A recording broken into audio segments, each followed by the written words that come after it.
a brief look back on 2021. What were some of the highlights? So 2021 was definitely an exciting and eventful year for us. We reached the 100 million assets under management mark towards the end of the year. And this came after reaching our 3-year track record on the 1st of October. So that was very exciting. Another great development for us was the launch of our small and mid-cap strategy in May of last year. And since we launched that strategy, it has done comparatively well compared to other small and mid-cap indices, as well as comparative strategy portfolios. And finally, another highlight was certainly also the performance of approximately 20%. And that compared favorably versus global benchmarks. And we also outperformed global value and growth indices, which was nice. What's interesting is that last year, innovation leaders continue to outperform innovation laggards as measured by our Singularity score. So comparing companies on an apples to apples comparison, sector by sector, we continue to see that innovation leaders with high scores outperform those companies with lower scores. What were the best performing Singularity stocks in 2021? The best performing Singularity stocks in our portfolio were Fortinet, Nvidia, Gartner, LaserTech, as well as Arista Networks.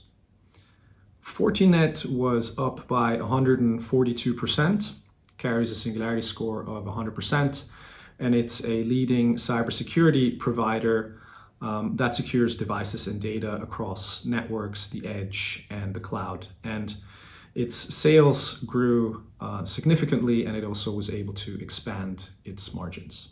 Nvidia was up by 125%, also has a score of 100%. Nvidia continued its leadership in GPU computer chips and continued to push forward in that market. But more importantly, it continued to press into the data center chips market, which now accounts for over 40% of NVIDIA's revenues. And it had staggering growth in that market with a growth rate of 125% last year. Gartner was up by 109%. Gartner basically helps companies map and understand the IT landscape and make smart IT products and services decisions. It continued to beat earnings and sales expectations over the last 2 years, and based on that, had a very good stock performance. Arista Network was up 98% for last year. It is a software-driven cloud network solutions provider.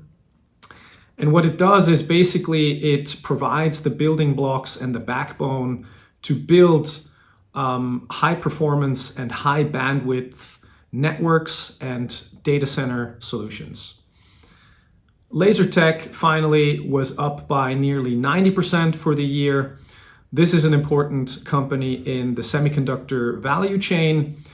It produces inspection machines such as semiconductor photomask inspections, as well as wafer edge inspection systems to detect errors at the edge of wafers. TSG looks for innovation everywhere. What are examples of value type companies in our portfolio? So it's important to mention that we don't explicitly screen for growth or value stocks in our selection of innovation leaders. And while our portfolio naturally gravitates more towards growth industries and growth companies, because innovation leaders typically have a stronger growth profile, we can find a lot of value-oriented names in our portfolio as well. So looking across the portfolio, about a third of the portfolio in terms of weights overlaps with traditional value indices. Let me make a couple of examples for companies. So for instance, in the industrial space, we have companies like Cummins, we have 3M, Caterpillar, as well as Siemens. Definitely not company that you would typically find in traditional growth portfolios, but yet highly innovative companies. In the materials space, we have firms like Avery Dennison, which is a materials science and advanced materials company. We have BASF. In the IT sector, we have Micron Technology, we have Broadcom, and we also have Applied Materials as well as Advantest. These two companies are two important semiconductor firms that provide testing equipment and inspection equipment.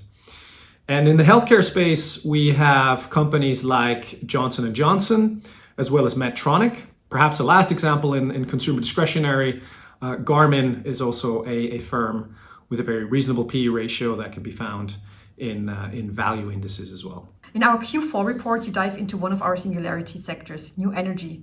What powers the energy transition? Well, thanks for that question. I don't want to steal the thunder of our webinar, so I would highly encourage you to dial in. We will have the webinar on January 25th at 3:30 p.m. Central European Time, and you can register via our website.